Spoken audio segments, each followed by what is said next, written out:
भाजपा पार्षद का दावा, पालिका ने बेच दिए 15 टैंकर और ट्रॉली। सीएमओ बोले वेल्डिंग कराने भेजे हैं। बलरामपुर जिले के नगर पालिका कार्यालय में बड़ी लापरवाही और कथित भ्रष्टाचार का मामला सामने आया है, जहां नगर पालिका के ही भाजपा पार्षद ने गंभीर आरोप लगाते हुए नगरीय प्रशासन सचिव और थाने में शिकायत दर्ज कराई है। आरोप है कि नगर पालिका की संपत्तियों को बिना नियमों का पालन किए बेच दिया गया।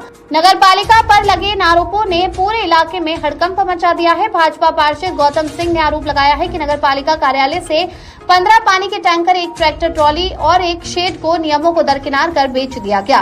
पार्षद का कहना है कि इस पूरे मामले में सीएमओ की भूमिका संदिग्ध है और उन्होंने मनमाने तरीके से सरकारी संपत्ति को ठिकाने लगा दिया। इतना ही नहीं, एक पानी का टैंकर वेल्डिंग शॉप में खड़ा मिला है, जिसका रंग तक बदल दिया गया है, जिससे पूरे मामले में गड़बड़ी की आशंका और गहरा गई है। वहीं मामले को लेकर नगर पालिका के उपाध्यक्ष दिलीप सोनी ने भी सवाल खड़े कर दिए हैं और निष्पक्ष जाँच की मांग की है। वहीं गंभीर आरोपों के बाद नगर पालिका के सीएमओ प्रणव रॉय ने सफाई देते हुए सभी आरोपों को निराधार बताया है। सीएमओ का कहना है कि किसी भी तरह की बिक्री नहीं की गई है और संबंधित टैंकर को सिर्फ मरम्मत के लिए वेल्डिंग शॉप भेजा गया है। फिलहाल इस पूरे मामले में सच्चाई क्या है, ये जांच के बाद ही साफ हो पाएगा। लेकिन सवाल ये जरूर उठ रहा है कि अगर सब कुछ नियमों के तहत हुआ तो फिर इतनी बड़ी संख्या में सरकारी सामग्री कहां और कैसे पहुंच गई। यहाँ 6 महीने से खड़ा था और हम लोग बार बार आते थे और पूछते थे सीएमओ साहब से कि नगर पालिका का एक टैंकर यहाँ खड़ा है सर, क्यों? तो बोलते थे कि रिपेयरिंग में दिया हुआ है। हम लोग बोले भी कि पेंट जो है नीला कलर का किया हुआ है, तो पीला कलर का टैंकर होता है नगर पालिका का। तो उनका बोलना था कि नहीं रिपेयर में है, वो आ जाएगा टैंकर करके।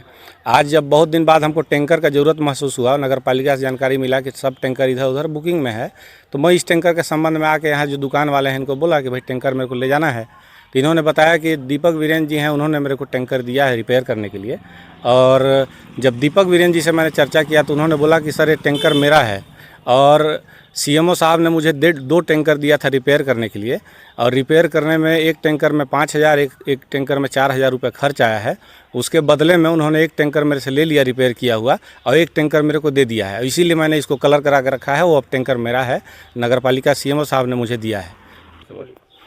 जब दीपक वीरेन से मैंने फ़ोन पे चर्चा की तो उन्होंने बोला कि सीएमओ साहब ने मुझे दो टैंकर दिया था रिपेयर करने के लिए। बोला कि एक टैंकर आप रिपेयर करके हमको दे दो और रिपेयरिंग कॉस्ट के बदले में एक टैंकर आप रख लो। तो नगर पालिका परिषद में ना तो कोई इसके संबंध में प्रस्ताव है, ना नगर पालिका परिषद को कभी जानकारी दी गई है, ना ही नगर पालिका अधिनियम में जो नियम है कि कोई भी कबाड़ खरीदने या बेचने से पहले विधिक प्रक्रिया का पालन किया जाता है, उसके बाद ही कोई भी सामान को बेचा जा सकता है, स्क्रैप को बेचा जा सकता है। सारी मतलब नियम कानूनों को लांघते हुए सीएमओ ने टैंकर बेचा है।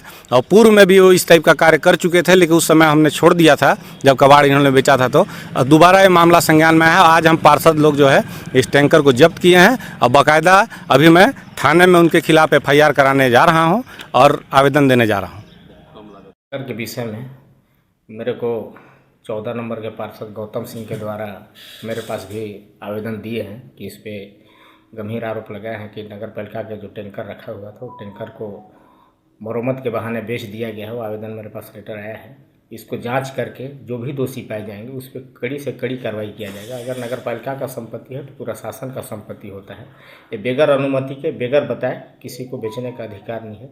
इसको बेचने के लिए जो भी संपत्ति होता है नगर पालिका का, उसको डाक किया जाता है, उसको परिषद में रख करके उसको विधिवत इसका SDM को बुला करके डाक किया जाता है और इसके बाद बेचा जाता है। अगर बिक गया है इसको जांच कर संज्ञान में लेकर इसमें दोषी जो पाएंगे उस पर कड़ी से कड़ी कार्रवाई किया जाएगा। ये मैटर आया है, जब तक देखिए कोई भी चीज़ का लिखित लेटर नहीं आता है तब तक किसी चीज़ को संज्ञान लेने में, जब तक कोई प्रमाणित नहीं आएगा तब तक कैसे संज्ञान ले सकता। अभी मामला आया है सामने, ये पूरे चीज़ को जाँच किया जाएगा। जितने भी हमारे बाज़ार का हो, दुकान का हो, जो भी सामान थे उस सब पर जांच होगा और जांच करके कड़ी से कड़ी कार्रवाई किया जाएगा। जो भी कबाड़ के सामान थे इसको ऑडिट करके परिषद में रख के इस पर कार्रवाई किया जाएगा।